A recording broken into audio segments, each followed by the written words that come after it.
I'm going to do a quick product review of the stencils made by Stencil Revolution. This company contacted me because they saw on my website that I like to do textures.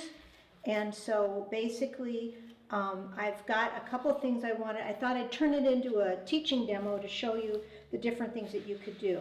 I picked 3 stencils from them and asked them to send them to me. One is a blood kind of paint splat thing, which of course you know that I would be able to use. And then also just I wanted to see how they cut their stencils with fine detail, so I asked for this alphabet. And basically, I wanted to just quickly run through a couple things you can use to do stenciling for journaling purposes. Colorbox makes a tool where you can attach foam ends. Some can be actually moldable plastic. You can get different types of ends. I find these are usually not the best simply because they're so small, and so it makes it a very tedious process. You can also get daubers like this one from Ranger, which has removable washable foam bits, which I think is really kind of novel. They've got it stuck together with Velcro. And then my favorite dauber is this sponge. It's really a luxurious sponge right here, and this is from Judikins. And I really like this one the best. And then usually I use rubber stamp inks. This happens to be Brilliance. And here's a re-inker because I'm going to show you how to use that too. But you don't have to use rubber stamp ink. You can use acrylic paint. And this is some Golden High Flow. And if you're going to use this, you would want to decant some of it onto a palette like that. And then you can do a couple of different things. I've got a paper towel here. You can use a paper towel and just get a little bit on the end of the paper towel. You do want to wear gloves, and you can sort of dab it in there, but you got to be careful because you might, this isn't a fault of the stencil, but you can drag under there. So you want to dab a little bit more than I was dabbing, straight down. And that's why daubers are good, okay? So this one will work. And if there's a little roughness on the edge of this, again, it's not the fault of the stencil. This is a highly textured paper. But that's one thing you can do. You can also use this with one of these and get some of this on. And I'm not using any water in it because I don't want it to be runny and to go under the stencil. And then you can just sort of hit it like that. And then they get in this little thing here. And that's, again, my fault. I'm not taking time to get this all even on here. Okay? So the thing I noticed about these, and I'll drop in a picture of what I did with this one, is that they are a very nice heavyweight stencil. And that's really important because the thing that really interested me when they sent me information, and you would wash this off right away. I'm going to use rubber stamp inks and show you what I do, but here's the thing. They sent me this huge stencil. I've never seen a stencil this big. And I thought, I got to try that. Again, it's the same nice, really thick, heavyweight stencil material. Now, I've got a piece of 22 by 30 inch Fabriano Artistico under here, and I'm going to stencil over the whole thing. There's a little bit of dirt that got on it in transit, and what I'm going to do is I'm going to tape it down. I've already taped my piece of paper down. I don't want it shifting, and then I am going to tape the stencil down. You could move it around. I wanted to have some of this going off the edges here, like this, because I think that makes a more interesting edge of the page. And when I say edge of the page, what I'm going to do with this is I am going to take and tear this sheet of paper down. I won't do that today, but you'll see it later, and I'm going to make it into a little video. I can't get my, I have to take my gloves off for a minute because I can't get the tape off the roll here, just to tape this down.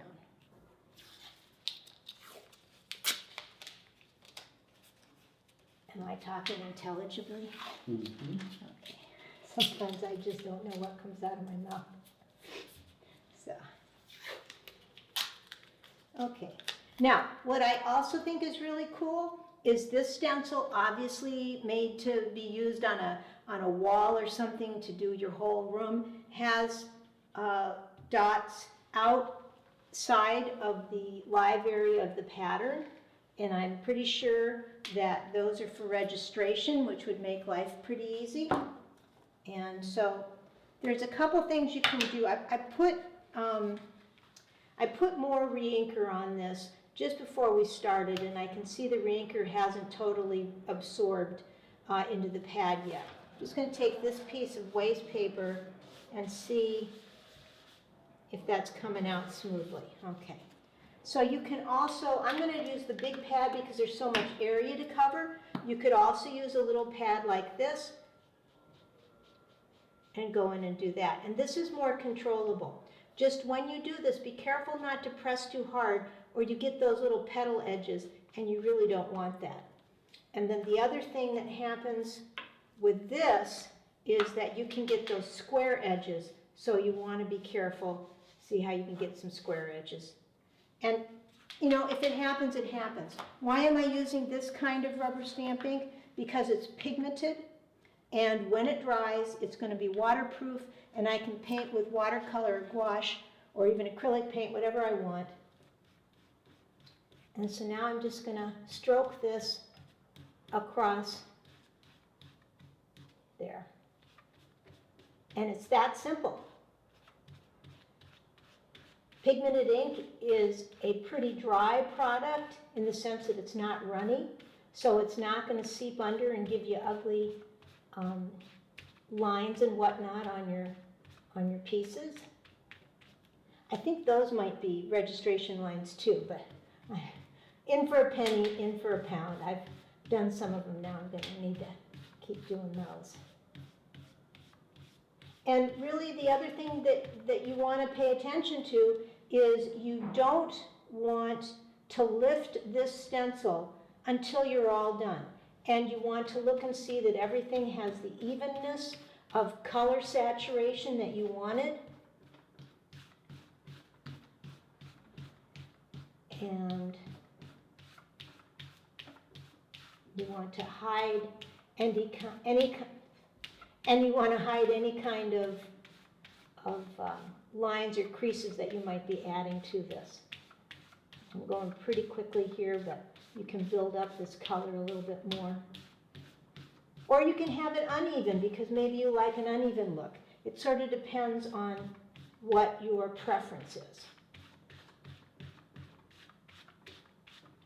And I'm not really concerned about uniformity in this because, as I said, this is going to be folded and torn up into pages that are going to be about 7 inches square. And this here is going off. That's going to be really cool when it becomes a page because this element is going to go off the page. And that's going to be really fun. So go ahead, and I'm even getting this decal here. I want that all to be captured. Oh, here's a little leafy thing, but I gotta lift this up for a minute because my blue tape holding the paper down was in the way there. Now here I got some lines across there because I was talking and not paying as much attention. So the other thing is if you tape your paper down and your stencil on top of it, besides not having any shift, you don't have any buckling away, and you're less likely to bend the stencil, and you're less likely also to get the stencil with fine detail caught on your rubber stamp pad. Now, if you don't want to do this with your rubber stamp pad, because it does have the potential to wear the pad out. And so what you can do is you can just get some on your dauber and you can daub like that. But I just find it quicker to do this. And I think that the stamp pads are, after all, for our convenience, so we should be happy to go ahead and use them and not worry about getting a little wear on there. Although when I lift this up, if there's little dots of stuff on the edges, then we would want this to completely dry, which happens in a couple of minutes, and we'd want to go in and carefully pick up those little bits with a tweezer, because that means that some ink saturated bits of the rubber stamp pad might have transferred onto the paper, and we don't want to just go like that with our hand, because then we might cause those ink saturated sort of crumbs to cause streaking across the page. I picked pink. I picked pink because it's a warm color and I can go over it with paint easily, I know from past experience, and I think it'll just be kind of fun to paint over. I've got a little bit of my pad caught in there, so we might have a little bit of a sort of bulging of ink right there. But again, I'm not worried because I can always paint over that. Again, that's operator error, not stencil error. This is a really, really nice, hardy stencil. And if you're someone who likes to stencil, I think that you would really like this brand. Especially since they have these big stencils that you can use whole sheets of paper on. If I was using the little stencil that you get mostly in craft stores and such, I'd have to keep moving it and repositioning it. But here I can just use this. I love it. So I've finished, and here we are with the finished piece. Okay, here we have the finished piece. And as I said before, I'm going to tear this down and make a little booklet out of it. The next time you see it, I might have painted over all of this, and I'll have also put a texture on the other side so that every page of the little booklet is going to have some texture on, okay? So again, I think it's a great product, Stencil Revolution. You should go check them out. Thank you. You've just watched me stencil with a Stencil Revolution large 20 by 30 or so inch stencil in a paisley pattern onto a 22 by 30 inch sheet of paper. And you might say, well, why would I ever want to do that? And what am I going to do with that sheet of paper when I do that? Well, I usually use those types of sheets that have been decorated all over by tearing them down and putting them into my journals. I do this especially with my Sewn on the Spine pages because I have a lot of different papers and other decorative pieces that I put into those journals. But you could do it with a traditional case binding also. You just want to put it in a book that has the same weight of paper. That would not put extra stress on your spine. But I don't have any other binding projects going on right now because I recently finished a bunch. And so what I decided to do instead was to use the paper in such a way, decorate it in such a way that I could use it with consistency in a pamphlet. This is what we have here is a pamphlet.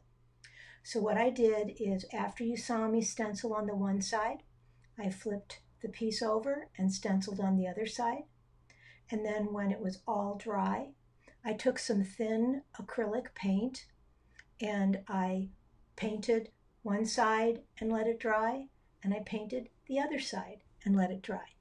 You might say, well, it looks like you really, really thinned the paint down. And I did.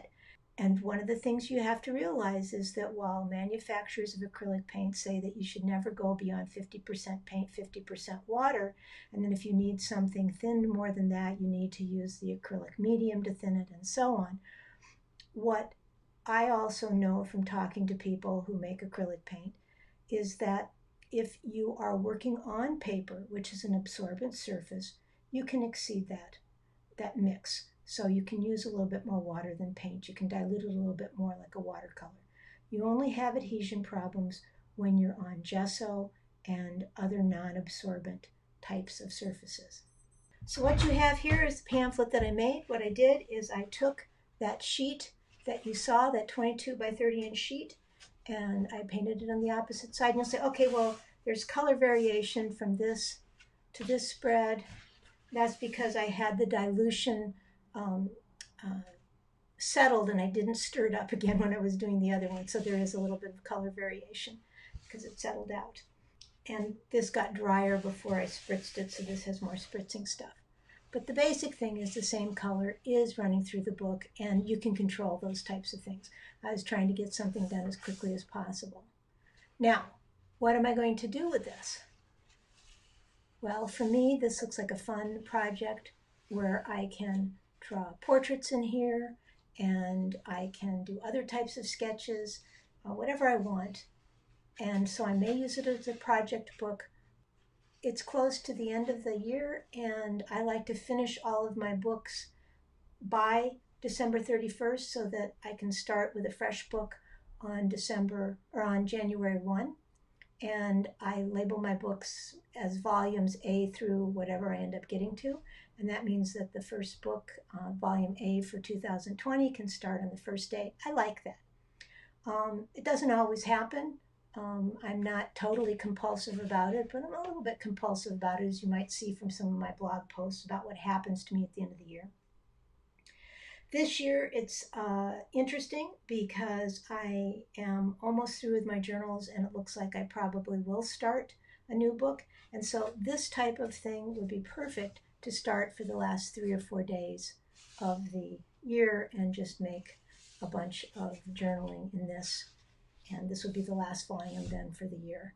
And then I can start a fresh volume on January 1. We'll see. I don't know how the things are going to play out this year, but we can do that. In the meantime, again, this is something that you can do with that. And if I were doing one of those sewn on the spine things, I would have maybe had one of these pieces of paper in each signature. So it would have been surrounded by white or whatever tone paper I used. And then you would come on this and flip it over, and there'd be another piece. But on this side, there would be some clear paper again. I wouldn't have used it all as one chunk. Although you could do signature by signature, each one different, and decorated differently, but each signature decorated in a consistent fashion. I used a pamphlet stitch with 9 holes. And if you've done the 3-hole or 5-hole pamphlet stitch, 9-hole is no different except that you have 9 holes. You just need an uneven number of holes. So you start in the center and you go up and in and up and in. And then when you get to the top, you turn around and go the other way. When you get back to the center, you cross over where you started and skip that middle hole and go in and out and back. And you can see on my blog, I talk about making a pamphlet, and you can find that blog post with the blog search engine. But also, I have a free class on making pamphlets, which you can sign up for at any time, and it walks you through the whole process of making a regular pamphlet like this, how to size your paper and so on, and your cover materials. This just happens to be a heavyweight piece of art paper that I had on hand, and you want to have it so the grain direction is going this way so that your folds are nice and not cracking. And I did this, usually I do them on the inside, and I just take the little bit of leftover and twirl them in and out of the center of the spread. I just duck them under these threads and just leave them that way because I don't like things outside of my journal. But for some reason, when I was doing this, I decided I would do it the reverse.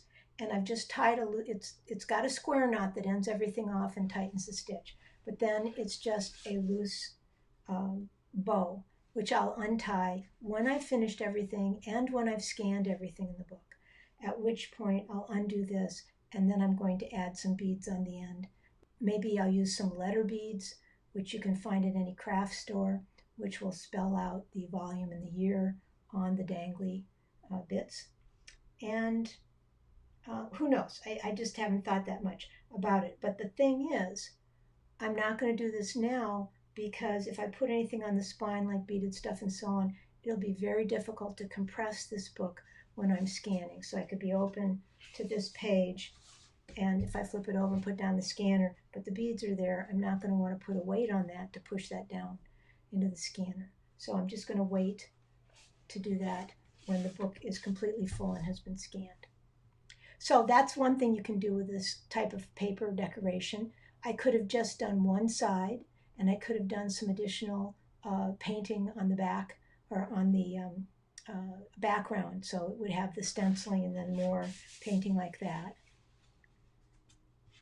And then I could have used the whole 22 by 30 inch sheet for one painting, either a landscape or a portrait where the texture of the background is blocked off because you're painting opaquely, or where the texture comes through because you like that effect. So there's a lot of things you can do with stencils. You can also gel print with them, don't forget that. This stencil is actually going to go to a friend who has a young grandson and they like to jelly plate print, and that's what it's going to do, is have a new life as a accessory for jelly plate printing. Anyway, that's the scoop. That's what I did. So I hope that you'll go look at Stencil Revolution. They don't have a vast selection of stencils, but they do have a lot of interesting ones that may prove interesting for you in your mixed media journaling. And also know that they're quality stencils and that you'll be able to use them again and again, or pass them along to other art friends who use them again and again. And maybe in an art club you all use them. But these are quality products, and I was very pleased to be able to have a chance to test them.